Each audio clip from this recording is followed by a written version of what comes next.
You're listening to the Naked Bible Podcast. To support this podcast, go to nakedbiblepodcast.com and click on the support link in the upper right-hand corner. If you're new to the podcast and Dr. Heiser's approach to the Bible, click on New Start Here at nakedbiblepodcast.com. Welcome to the Naked Bible Podcast, episode 375, Revelation 8, 1 through 6. I'm the layman, Trey Strickland, and he's the scholar, Dr. Michael Heiser. Hey, Mike. How you doing? Well, not too bad. Yeah. I mean, it's rolling into, NFL mode a little bit. The draft now is history. Yeah. But we renewed the Naked Bible League, so it's kind of, fantasy football's now on the radar, which I'm sure you'd rather hear that than any more fantasy baseball talk. So, oh yeah, I'm sure you're relieved. No, yeah, I saw the email. I was excited. Yeah. Well, if my team this year can stay out of the hospital, hopefully we'll be more competitive. But it's still a long way to go yet. Yeah. No, absolutely. Anything else in the world going on, Mike? Really, nothing going on here. Yeah, there's not much going on here. Although at our recording day here, as we sit here, it's supposed to be 90 today in Jacksonville. So this is looking like the first realistic pool day, which means it's Pug Pool Day or Pug Pool Weekend. So I'll have to give you a report, or people will probably find out on Instagram if there's anything funny to report. Hopefully not tragic. Is there any updates on the Ducks, on the War of the Ducks? The Ducks have not been back for almost a week. Like when I brought that up, like a couple days later, they came back, and I actually had a video, of course, that Trina wanted me to delete, and I did, of her going after the Ducks. Did you put snakes They have up? not been. No, we didn't even have to do that. They just have not been back after she just literally charged at them. So maybe that was sufficiently terrifying. I don't know. There you go. But we haven't had ducks for like 5 days, so not too bad. What does that mean when we talk about the weather? I mean, does that mean we're old? Does that mean we have nothing to talk about? What does it mean when we talk about the weather? Oh, I just think that, well, on my end, it's like now we have clear, discrete seasons. So it's fun to talk about. Yeah, I got you. I got you. Even though it's sunny here all the time, okay, you can actually sort of tell more about seasons. Even though, yes, I know in the fall we won't get snow and all that, so we're not really seasonal, but it's a lot better than just gray all the time. So we actually like talking about it right now, but we'll get tired of it. Yeah. Okay. No, that's fair enough. The new listeners, we just got to remind them that you moved from the northwest. Yeah. So, sunshine and palm trees. We've got some, at our house, so they're just everywhere. It's not a novelty down here. They're just everywhere. All right, Mike. Well, Revelation, we're doing the first 6 verses of Revelation 8. Yeah, we can transition from talking about a little bit of paradise down here in Florida to the plagues of the apocalypse. Exactly. That's because that's what we get, in Revelation 8. So, this chapter is the beginning of the vision of the 6 trumpets. All right. And the sequence of those is kicked off in the first verse of Revelation 8:1, which is where the Lamb, of course, who we know, identified with that as Jesus, according to Revelation 5 and 6 and so on. It's kicked off by the Lamb's opening of the 7th and final seal on the scroll. So, for those who are familiar with Revelation, or at least vaguely familiar, you get this divine council scene in Revelation 4 and 5 that we spent a couple weeks talking about. And in the hand of God, who is seated on the throne, is this scroll. The scroll has 7 seals on it. And we're actually going to return to the issue of the scroll isn't really opened until all of the seals are broken, because just think about it. Think about the real life equivalent or side of the metaphor. I mean, if you might have 7 seals on the thing, but if 6 of them are off and the 7th is still there, you're still not able to open the scroll. That might actually be a factor interpretively here in the sequence beginning. But once that last seal is broken, now we get 6 trumpets, and these are going to be judgments. Okay, at least that spill on into chapter 9. You're going to get a 7th later on, but again, for sort of a discrete unit, 8 and 9 sort of go together. They operate in tandem. So in the space of those 2 chapters, we're going to get these 6, trumpets, these judgments. And so we might as well just jump right in. I'm going to read the first 6 verses because that's really what we're going to cover today. And then next time we're going to hit the trumpet judgments themselves, because they have a very, at least the first 4 of them, have a very obvious overlap with the plagues, right, back in the Exodus story. So those 6, are going to be covered in the next episode. And so this is going to be sort of set up for that. But anybody who looks at the chapter is going to know that, boy, this sounds very obviously like the plagues on Egypt at the Exodus. And we'll get to that. And that's important because, again, we're focused on the use of the Old Testament when it comes to the content of Revelation. So let's just read the first 6 verses. Again, that's what we'll hit today. When the Lamb opened the 7th seal, there was silence in heaven for about half an hour. Then I saw the 7 angels who stand before God, and 7 trumpets were given to them. And another angel came and stood at the altar with a golden censer, and he was given much incense to offer with the prayers of all the saints on the golden altar before the throne. And the smoke of the incense with the prayers of the saints rose before God from the hand of the angel. Then the angel took the censer and filled it with fire from the altar and threw it on the earth. And there were peals of thunder, rumblings, flashes of lightning, and an earthquake. Now the 7 angels who had the 7 trumpets prepared to blow them. That's the end of the 6th verse, and of course then that starts off the sequence. So the first thing we hit here is kind of obvious. There was silence in heaven. Like, what's that all about? There are actually several interpretive options for this, all of which have been offered by scholars, and those scholars have proposed some connection with the Old Testament. So we're just going to hit the options real quickly here. There are several of these. Number one, Tonstad in his Revelation commentary. This is a new resource that was actually recommended by a listener, and I went out and got it and I've looked through it. It's actually got some really interesting things to say because this is an author that actually recognizes divine counsel stuff in the book, which I think is why it was recommended to me specifically. But Tonstad in his Revelation commentary, it's part of the Paideia commentary series on the New Testament. Tonstad offers a couple of interpretations. The first one that he jumps into is that the silence is the silencing of prayers.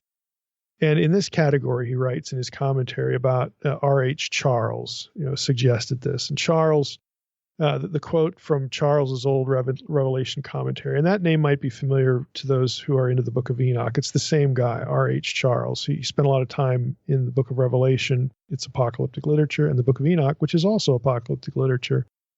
But Charles wrote, "The praises of the highest order of angels are hushed, that the prayers of all the suffering saints on earth may be heard before the throne," unquote. So again, this is just one option. And Tonstad, again, goes through a few of these, and this is where I just decided to start. In this scenario, there's an enforced silence in heaven so that the prayers of the people suffering on earth don't get drowned out. Well, I mean, the text doesn't actually say that, but there you go. Charles proposed this view in 1920. Again, you can find this sort of thing in apocalyptic literature. Certainly you find, prayers both in terms of what's being done in heaven and on earth. In the Book of Revelation, you'll find that. And again, this is just the way he takes the silence. So it's the silencing of prayers because, what else could there be going on that needs silencing? And so he opts for this, the prayers that have been mentioned up to this point. Plus, he's going to associate it with the incense language, because, again, that was language used in the Old Testament to symbolize the ascent of prayers to heaven, the burning of the incense and so on and so forth. So it's not like a far-fetched view or just a stab in the dark. It's just one of several, and that's where Charles was at, and so Tonstad mentions it. But Tonstad actually prefers a different option, which, again, I don't know how how the audience is going to think about this. Again, we're just going through the options. This probably really wouldn't occur to anybody. And I have to be honest with you, I don't think this is that persuasive compared to some of the other options. But his own view, Tonstad's own view, number 2, this is our second option, is that the silence is really about the Lamb. That might sound a little weird, but here's how he puts it. He says, silence is the most striking feature of the Old Testament scene that has the greatest bearing on how best to understand the silence here in Revelation 8:1. And then he quotes Isaiah 52, 14 and 15. And this is, I would assume this is his own translation. So those verses say, just as there were many who were astonished at him, this is the suffering servant. This is Isaiah 52 at the end, going on into Isaiah 53. Just as there were many who were astonished at him, so marred was his appearance beyond human semblance and his form beyond that of mortals. So he shall startle many nations. Kings shall shut their mouths because of him. For that which had not been told them they shall see, and that which they had not heard they shall contemplate.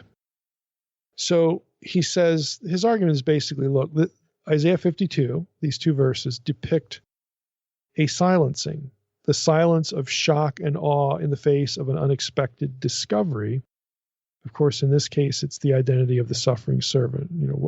So again, what's the cause of the silence back in Isaiah 52? They were astonished at him.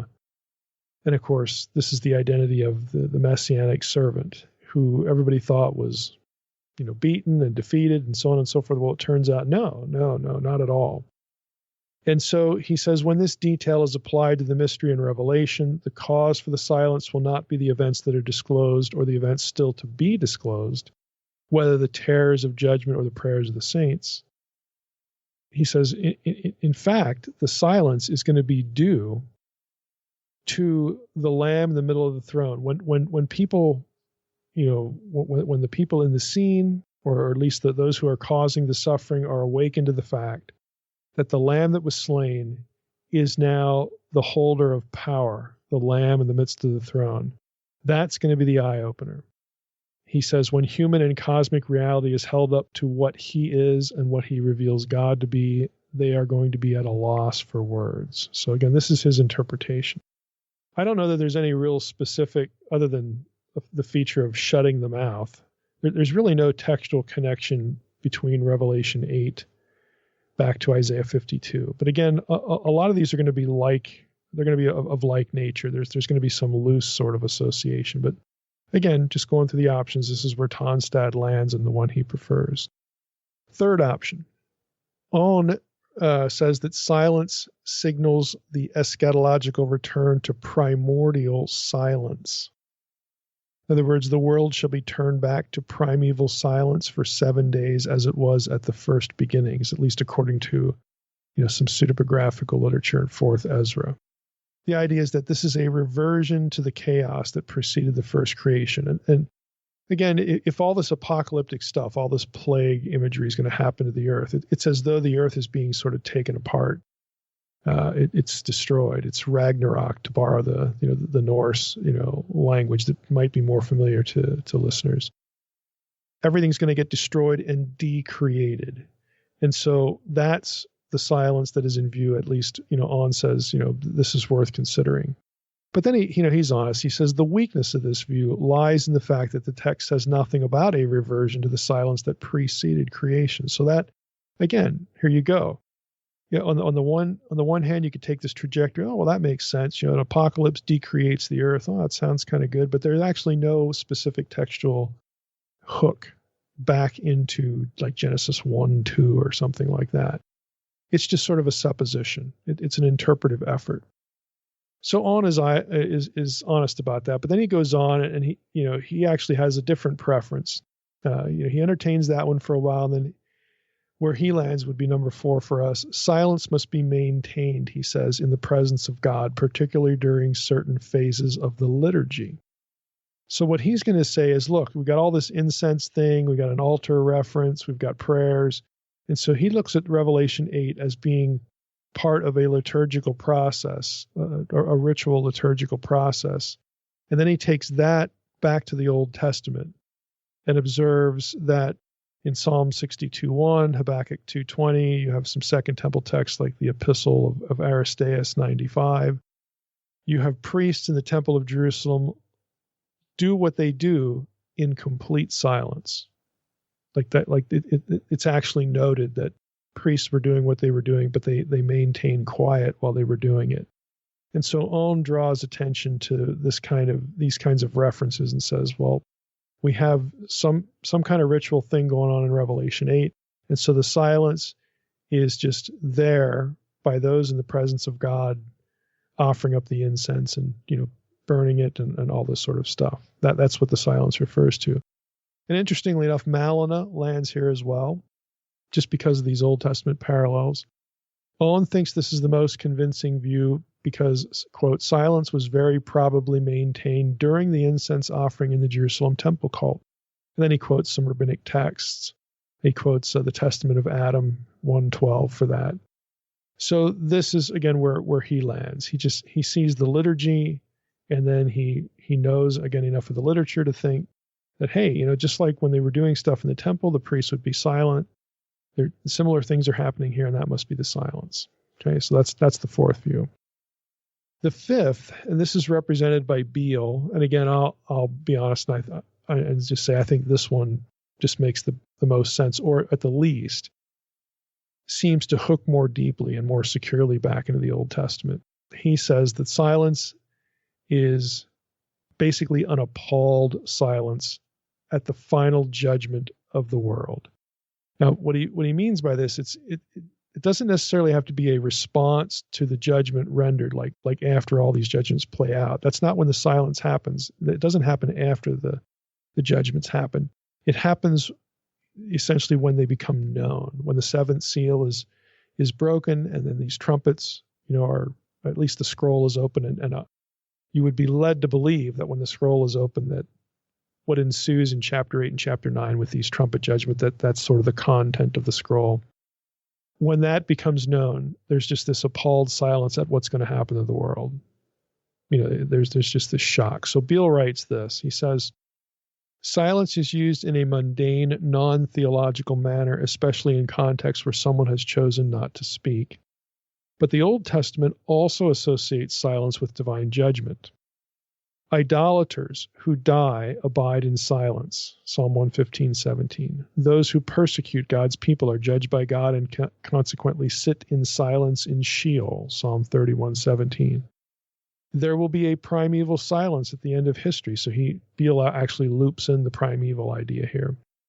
When all the earth's inhabitants die immediately before the final judgment, then he gives us this 4th Ezra 7:30 quote, 4th Ezra 6:39, just like Owen did when he discussed this. Beale continues and says, Babylon and Israel are silent because of God's judgment against them in Isaiah 47:5, Ezekiel 27:32, Amos 8:2 and 3, Lamentations 2:10 and 11, and likewise in 1 Maccabees 1:3, quote, the earth was quiet before, unquote, Alexander after he defeated his enemies. An overt eschatological hope is formulated whereby the wicked are silenced in darkness because the Lord will judge the ends of the earth. That's 1 Samuel 2:9 and 10. So you can see this has some fairly obvious or fairly secure Old Testament roots.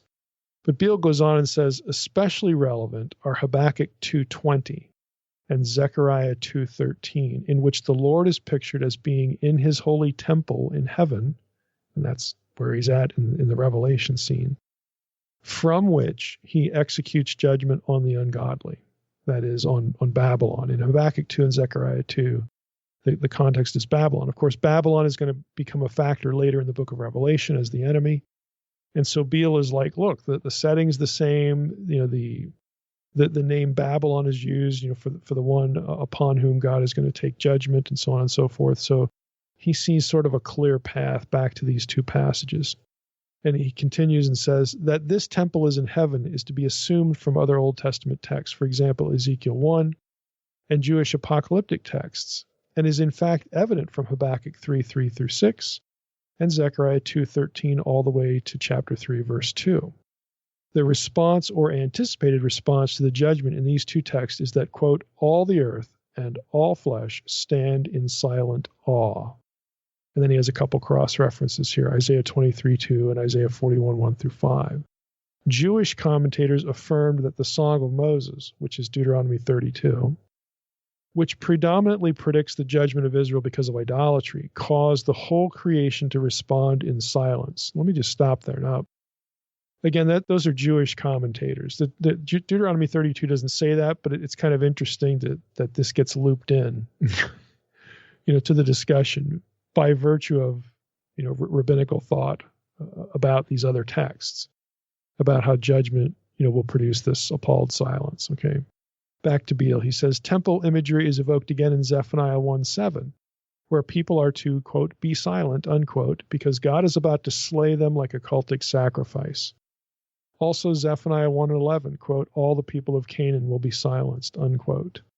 These three announcements of judgment from the minor prophets are perceived by their writers as cosmic eschatological expectations, as implied by the pregnant word all. And then again, he has some other cross references. So Beale winds up and says, the silence in Revelation 8:1 is probably drawn from this Old Testament background. This means that it cannot be taken as emptiness, but it represents judgment or, impending judgment. That's the end of Beale. I think that makes sense. I think he marshals enough evidence to sort of take our minds that way. And when it plays out, it fits. Okay, I think it just does more justice to Old Testament context than some of these other views. And I kind of like the primordial element as well. So I appreciate that Beale brought that in. So again, let's loop in our earlier observation, which was from an earlier episode as well, that you don't really know what's in the scroll until the last seal is broken. Again, On had pointed that out earlier. And so the contents of the scroll can only be, seen once this last seal is broken. And the contents of the scroll are essentially the rest of the book in terms of the judgment. So that's like Revelation 8:2 all the way through 22, verse 5. I mean, essentially, once this last seal is broken, we find out what's going to happen. It's the apocalypse. Okay, it's the apocalypse. It's the day of the Lord judgment. All this sort of stuff. And so, again, the silence happens before all that. So it's once it's sort of revealed what God's actually going to do, and the horror of the judgment. That's what produces the silence. And to loop in the decreation idea that it's going to be returned to chaos, and then God's going to reorder it into a new Eden, just like He did in Genesis 1. Okay, that is the kind of mirroring and bookending that makes a lot of sense, at least to me. That again, which is why I appreciate Beale bringing the primeval silence back in here. So there's no specific text that goes from 8:1 back into like Genesis 1:2. That's true. But the result, and again, if you look at Revelation 8:2 through 22:5, here's the decreation. Here's the descent back into chaos by virtue of God's judgment happening. And then what's left of the book is this recreation into a new Eden. Right? If you go back then and look at the first Eden, well, prior to that, you do have this primeval chaos that God has to bring into order. So to me, it makes more conceptual sense than actually a specific text, textual hook back into Genesis 1:2. And I think this is just, it's the most reasonable trajectory to me, again, to my eye. So I think this last option of Beale has a lot to commend it. And of the options, again, I just think this is the best one to explain what's going on with the silence. Now you get to verse 2, and you get these 7 angels, which are also mentioned in verse 6. So I saw the 7 angels who stand before God, and 7 trumpets were given to them. So the next question is, well, who are the 7 angels? Now, what makes this interesting is in Second Temple Jewish literature, you get 2 kinds of listings of archangels. Sometimes there's 7, sometimes there's 4. So it's not actually consistent. And so since you do get lists of 7 archangels, commentators have been sort of inclined to see a connection there. Let me just jump into Beale and McDonough. This is from the Beale and Carson commentary in the Old Testament and the New Testament. And they write, the 7 angels may be identified with the 7 well-known archangels of Jewish apocalyptic. So you get them listed, for instance, in 1 Enoch 20, verses 1 through 8, Tobit 12:15 is another. There's other places in 1 Enoch 81:5, 90, chapter 90, verses 21 and 22. Again, these are sort of well-known. And Beale and McDonough continue, they say, it is tempting to identify them, though, with the 7 guardian angels of the 7 churches in chapters 2 and 3. So that's a second option. Angels as divine agents executing the plagues follows the trajectory of biblical and Jewish tradition that angels were appointed by God to perform the judgments against the Egyptians, especially at the Red Sea. There are hints of this, and he cites Exodus 12:23 and Psalm 78:49 through 50, and then a few targums at different Exodus passages. Targums are Aramaic translations that sort of insert the angelic idea. Personally, I again, this is where I'm going to land here.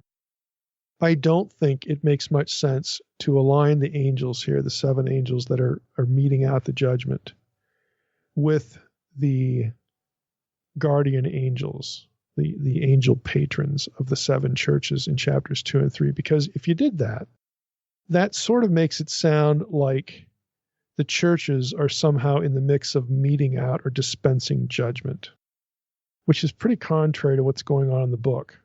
I mean, the church is the one suffering. They're in no position to mete out judgment. I mean, God is, but they're not. So it doesn't really seem coherent, to my ear and my eye. I think the 7, points to the completeness of the judgment, the thoroughness of it. After all, it is the day of the Lord. Like there's not going to be anything left to do after this is over. It is a total decreation. I think the 7 number helps to communicate that. And I do think there is something to the connection to the Exodus angelic agents being, again, agents of the plagues back in the Exodus story. I think that's the better trajectory in light of what follows, because the first 4 clearly resemble the plagues. Again, we'll hit that in the next episode. But let me just read Psalm 78:49 through 50, just so you get an idea of what that passage is actually saying that Beale references here. In Psalm 78, again, this is sort of a reiteration of the history of Israel. I'm going to go all the way back to verse 42. So we're going to end up in 49 and 50, but here's verse 42, Psalm 78. They, the Israelites, did not remember God's power, or the day when he redeemed them from the foe, when he performed his signs in Egypt and his marvels in the fields of Zoan. He turned their rivers to blood so that they could not drink of their streams. He sent among them swarms of flies which devoured them, and frogs which destroyed them. He gave their crops to the destroying locust, and the fruit of their labor to the locust. He destroyed their vines with hail, and their sycamores with frost. He gave over their cattle to the hail, and their flocks to thunderbolts. Here's verse 49. He let loose on them his burning anger, wrath, indignation, and distress, a company of destroying angels. He made a path for his anger. He did not spare them from death, but he gave their lives over to the plague. But then in verse 51, it switches back to he, God, struck down every firstborn in Egypt. And I mention this because in my Angels book, which I know some of you will have read, Psalm 78:49 does not say that destroying angels killed the firstborn. So we have a distinction here. The death of the firstborn, again, ironically, specifically, is accomplished by the mashkit, the destroyer. And here in Psalm 78, it's God. And how can they be the same? Because the mashkit, the destroyer, is the angel of the Lord. Again, this is what I discuss in my Angels book. 1 Chronicles 20. Again, there are passages where the angel of the Lord, who is God, in human form. There are passages where the angel of the Lord is a destroyer. He is the one who dispenses judgment, in God's stead. And so you have these passages basically say 2 things. The destroyer is God, and the destroyer is this angel, and so on and so forth. So that's consistent theologically, again, in light of the 2 powers in heaven, the 2 Yahweh figures that I write about, an unseen realm, and of course the book on angels and stuff like that. So we don't want to get that confused, the destroyer, singular, with destroying angels. Those are two different things, but they're related. The angels that are referenced in Psalm 78 are associated with enacting the plagues. So they become agents in some way of the judgment of the plagues. But the death of the firstborn is attributed to Yahweh as the angel. So again, I think Beale is picking the correct trajectory here, that the destroying angels here in the book of Revelation, especially since when you actually get into the trumpet judgments, mimic, at least the first four of them, mimic the plagues on Egypt. Okay, this is probably the best trajectory, to go back to what happened in Egypt. And in Psalm 78, when it's talking about what happened in Egypt, you have a company of destroying angels. And so we don't necessarily have to identify them as the specific 7 archangels. Again, that terminology is not used. But I think the best way to understand this in light of the Old Testament is we have a company of destroying angels just like we had in Egypt, and the number 7 is used to denote the completeness of it, the utter decreation. Again, it is the day of the Lord after all. There's nothing left to do. Let's move on to 8:4, Revelation 8:4. Let's just pick up with verse 3. Another angel came and stood at the altar with a golden censer, and he was given much incense to offer the prayers of all the saints on the golden altar before the throne. Here's verse 4. And the smoke of the incense with the prayers of the saints rose before God from the hand of the angel. So we have reference here to the smoke of the incense with the prayers of the saints, which of course rose before God from the hand of the angel. Beale and McDonough write, prayer as incense in the Old Testament connotes a prayer accepted by God. That's Psalm 141, 1 and 2, Numbers 13, 18. Divine acceptance was also indicated by the fragrant, quote, smoke of incense, unquote, in the Old Testament temple. It's Leviticus 16, 12, and 13. In the Old Testament and the New Testament, incense was always associated with sacrifices. Incense was added to the burning of the sacrifice in order to make it acceptable to God, such as that on the Day of Atonement, for example, Leviticus 16, 11 to 19. Other references, Exodus 29, 18, Leviticus 2, 1 and 2. Revelation 8, 3 through 5 echoes Leviticus 16, 12, and 13 in the Septuagint, where we read the priest will, quote, take his censer full of coals of fire off the altar, which is before the Lord, and he will fill his hands with incense, and he will put the incense on the fire before the Lord, and the smoke of the incense will cover the mercy seat, unquote. Similarly, Exodus 30, verses 8 through 10, virtually equates incense with burnt offering and meal offering and links it directly with the Day of Atonement. The point here is, Beale and McDonough say, is that the Lord hears the prayers of his priestly people. Remember, who are the priests in the book of Revelation? They're believers. And the believers in the book of Revelation are the ones being martyred, the ones who are suffering. So the point here is that the Lord hears the prayers of his priestly people, just like using the Leviticus imagery for the Day of Atonement, connects those prayers with the prayers of these Old Testament figures, which God accepted. And back to Beale and McDonough. And the Lord answers with devastating judgment. Consequently, the Leviticus and Exodus portrayals serve as analogical precursors for Revelation 8:4. That's the end of their quote. But since the specific referent is the Day of Atonement, again, that's going to matter as well, because just think about the imagery. Think about the imagery, that we've just talked about. Hey, we've got, after Revelation 8, verse 2, really the rest of the book to Revelation 22:5 is the content of the scroll. It's all this apocalyptic judgment stuff. So the world is going to be decreated, and then it's going to be recreated again into a new Eden, just like what happened in Genesis. There's a chaotic beginning, chaos. God brings order to the chaos. He produces a habitable world for humanity, and we get the garden in Eden. So we have the same process going on. And what is the Day of Atonement for? If you think back to the Leviticus series, I used this analogy, which should be familiar to everyone. It's hitting the reset button. And if you remember the sacrifice that occurs the Day of Atonement, Aaron kills a bull because that's going to purge him of defilement, because he's going to have to enter into sacred space. And on this day, he even enters the Holy of Holies to sprinkle blood, on the mercy seat, because the two goats that are taken, the one that's sacrificed is never sprinkled upon Israelites or the people corporately. That blood is sprinkled upon the tabernacle, the objects, these holy objects, including the mercy seat.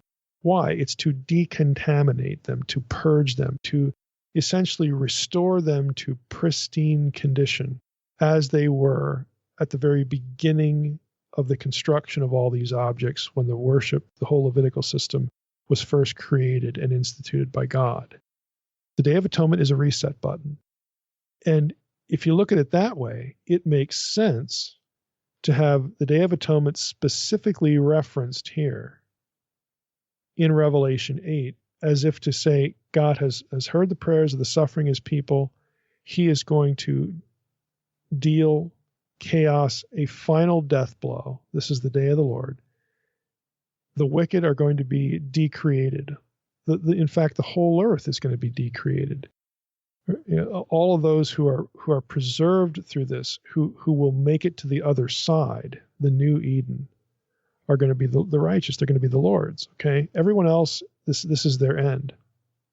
There's going to be everlasting life for the righteous and everlasting death for the unrighteous. Okay, there's a clear demarcation point. And when you emerge on the other side, you get to a new Eden. And it is as if, again, everything, it's as if there had been no fall, there had been no evil, there had been none of this stuff. It is a reset button. It is Eden as it was intended to be. And to use the imagery of the Day of Atonement, trappings, the ceremony there, would be a good conceptual way of communicating the point of the reset. Everything is going to be decreated. Yes, it's going to be awful. It's so horrifying that there's silence in heaven. But on the other side, everything is going to be restored and renewed to what God originally wanted it to be. And so these hooks back into these Old Testament themes, and in some cases, specific passages, whether it's Exodus or Leviticus or whatever, are important for communicating ideas. Even the company of destroying angels, that takes people's minds back to the plagues in Egypt, which were a precursor to what? To deliverance of the people of God. Taking them to, it was the initial stage of arriving at and in the promised land, okay? So all these themes are important, again, to sort of cast what's going to happen in imagery associated with the judgment of the gods of Egypt. Okay, that was the major force of chaos in the life of God's people. It was Egypt, because God's people were living where? In Egypt, okay? The descendants of Abraham are in Egypt. And so chaos and the gods, that create it, that help create it, is destroyed. They're dealt with. They are judged. And then God's people are delivered. Again, so that's one set of images. The other set of images, the Day of Atonement, the reset button. Okay, all these things are important to sort of help communicate ideas about what's being revealed in the book. So that brings us to 8:5, and this will be the last verse I comment on for this episode. We have, then the angel took the censer and filled it with fire from the altar and threw it on the earth, and there were peals of thunder, rumblings, flashes of lightning, and an earthquake. Now that language ought to be familiar. Beale and McDonough again write, this is the last judgment. The fire results in thunders and sounds and lightnings and quakings, which is an almost identical expression for a description of consummate judgment later in the book, in Revelation 11:19 and Revelation 16:18. The fourfold metaphorical chain of cosmic disturbance has a precedent in the Old Testament where it also refers to divine judgment. And look at the passages: Exodus 19:16 and 18, Psalm 77:17 and 18, Isaiah 29:6. Okay, Exodus 19 ought to be ringing bells with Sinai. I mean, we've seen this language before in association with the presence of God, God showing up at Sinai. Beale and McDonough continue, since the formulaic phrase concludes the series of trumpets and bowls by referring to the last judgment, the same formula here likewise must conclude the series of seals. What that means is, let me just stop there. those later references in Revelation 11:19, 16:18, you're going to see the same language wrap up the series of trumpets and the series of bowls. It's going to sound the same way. So what Beale and McDonough are saying, it's here because it concludes the series of seals. So when the seals are done, you get this thunder, lightning, quaking, language. When the next series is done, you're going to see it again. When the third series is done, you're going to see it again. So back to Beale and McDonough. The Sinai theophany of Exodus 19:16-18 is partly in mind in 8:5, since it was part of the allusion, if not the primary one, earlier in Revelation 4:5, which we've talked about quite a bit in those episodes. The virtually identical phrases in Revelation 4:5, 8:5, 11:19, 16:18 to 21 are all Sinai allusions. And so, again, Beale and McDonough comment, the portrayal of Revelation 8:3-5 is also modeled to a great extent on that passage and also looping in Ezekiel 10:1-7. Ezekiel 10:1-7 is important because there we get an angelic figure standing in the heavenly temple and is told, "Fill your hands with coals of fire from between the cherubim," presumably from the altar, "and scatter them over the city Jerusalem." This comes immediately after the narrative of Ezekiel 9, in which the angels were commanded to slay all the unfaithful in Jerusalem, upon whose foreheads God's angel did not place a protective mark. And we've been through some of that before when we talked about Revelation 4, so we're not going to rehearse that here. But again, you get the same feel. You've got Day of the Lord imagery. You've got it married to Sinai imagery because this is a way to communicate the presence of God, the wrath of God, God being, the agent, behind all this. It's God seated on his throne. In Sinai, it's on the mountain. Okay. Here, it's the heavenly temple. It's the heavenly abode. Back at Sinai, it was this earthly abode on this particular mountain. Okay. So this is, John, again, it wants to communicate all of these ideas.